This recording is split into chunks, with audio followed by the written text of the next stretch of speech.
Hello అండి, ఈరోజు మరలా నేను మీ ముందుకి ఒక కొత్త వీడియోతో వచ్చేసాను. ఈరోజు పిల్లలకి లంచ్ బాక్స్లోకి పెట్టడానికి క్యారెట్ రైస్ని చూపిస్తున్నాను. చేసుకోవడం చాలా సింపుల్ అనమాట.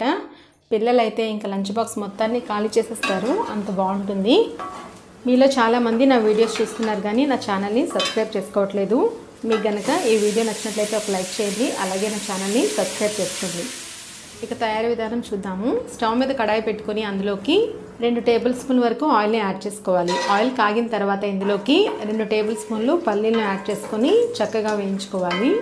పల్లీలను లో టు మీడియం ఫ్లేమ్లో వేయించుకోవాలి, అప్పుడే పల్లీలు ఈవెన్గా వేగుతాయి. పల్లీలు కాస్త వేగిన తర్వాత ఇందులోకి 1 టీ స్పూన్ పచ్చిశనగపప్పు, 1/2 టీ స్పూన్ మినపప్పు, 1/2 టీ స్పూన్ ఆవాలు, అలాగే 1/2 టీ స్పూన్ జీలకర్ర యాడ్ చేసుకొని ఈ పోపంతటిని కూడా చక్కగా వేయించుకోవాలి. పోపంతా కూడా చక్కగా వేగిపోయింది. ఇందులోకి ఉల్లిపాయ ముక్కలు అలాగే కరివేపాకు కూడా యాడ్ చేసుకొని ఫ్రై చేసుకోవాలి. ఇక్కడ నేను సగం ఉల్లిపాయ ముక్కలు మాత్రమే యాడ్ చేస్తున్నాను, ఒక ఉల్లిపాయలో సగం మాత్రమే యాడ్ చేస్తున్నాను.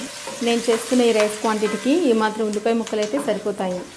ఉల్లిపాయ ముక్కలు కాస్త వేగిన తర్వాత ఇందులోకి పావులో సగం అంటే 1/8 టీ స్పూన్ వరకు పసుపుని యాడ్ చేసుకోవాలి. అలాగే 1/2 టీ స్పూన్ ధనియాల పొడిని కూడా యాడ్ చేసుకోవాలి. యాడ్ చేసుకొని 1 నిమిషం పాటు మిక్స్ చేస్తూ ఫ్రై చేసుకోవాలి. ఇప్పుడు ఇందులోకి 2 పెద్ద క్యారెట్స్ని ఈ విధంగా గ్రేట్ చేసి పెట్టుకుని యాడ్ చేసుకోవాలి. కొద్దిగా పెద్ద హోల్స్ ఉన్న గ్రేటర్తో గ్రేట్ చేసుకోవాలి. అలా అయితే క్యారెట్ తురుము మనకి చూడటానికి బాగా కనిపిస్తుంది. ఇందులోకి పొట్టు ఒలిచి కచ్చా పచ్చగా దంచిన 2 వెల్లుల్లి రెబ్బల్ని యాడ్ చేసుకోవాలి. వెల్లుల్లి ఫ్లేవర్తో ఈ క్యారెట్ రైస్ చాలా బాగుంటుంది. ఇప్పుడు ఈ క్యారెట్ని చక్కగా ఫ్రై చేసుకోవాలి. ఇది ఫ్రై అవ్వడానికి కనీసం ఒక 5 నిమిషాల వరకు సమయం పడుతుంది. కంటిన్యూస్గా కలుపుతూ లో టు మీడియం ఫ్లేమ్లో ఫ్రై చేసుకోవాలి.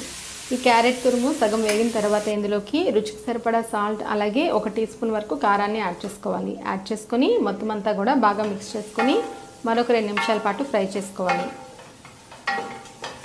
ఇప్పుడు ఇందులోకి ముందుగా ఉడికించి పెట్టుకున్న రైస్ని యాడ్ చేస్తున్నాను.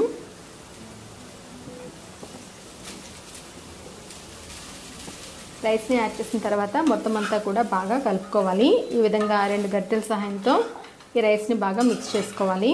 ఈ క్యారెట్ రైస్ని మిగిలిపోయిన అన్నంతో కూడా ప్రిపేర్ చేసుకోవచ్చు, లేదంటే చక్కగా బాస్మతి రైస్తో చేసుకోవాలనుకుంటే అలా కూడా చేసుకోవచ్చు. ఎలా చేసుకున్నా కూడా ఈ క్యారెట్ రైస్ మాత్రం టేస్ట్ చాలా బాగుంటుంది. పిల్లలకైతే ఇది ఒక ఫేవరెట్ రెసిపీ అయిపోతుంది. పిల్లలకే కాదండి, పెద్దవాళ్ళకు కూడా చాలా బాగా నచ్చుతుంది. ఇప్పుడు ఫైనల్గా ఇందులోకి సన్నగా చాప్ చేసిన కొత్తిమీరని యాడ్ చేసుకోవాలి. యాడ్ చేసుకొని మొత్తం అంతా కూడా బాగా మిక్స్ చేసుకొని ఒక 2 నిమిషాల పాటు కుక్ చేసుకొని స్టవ్ ఆఫ్ చేసుకోవాలి. చూస్తుంటే నోరూరుతుంది కదా, మీరు కూడా ట్రై చేయండి, చాలా బాగుంటుంది. ఇప్పుడు దీన్ని ప్లేట్లోకి ట్రాన్స్ఫర్ చేసుకుందాము. ఎంతో సింపుల్గా క్విక్గా చేసుకునే ఈ క్యారెట్ రైస్ రెసిపీ మీకు కనుక నచ్చినట్లయితే నా వీడియోకి ఒక లైక్ చేయండి. మరిన్ని సింపుల్ అండ్ క్విక్ రెసిపీస్ కోసం నా ఛానల్ని సబ్స్క్రైబ్ చేసుకోండి. మీ విలువైన అభిప్రాయాలను నాకు కామెంట్ ద్వారా తెలియజేయగలరు. నా వీడియోని చివరి వరకు చూసినందుకు ధన్యవాదాలు.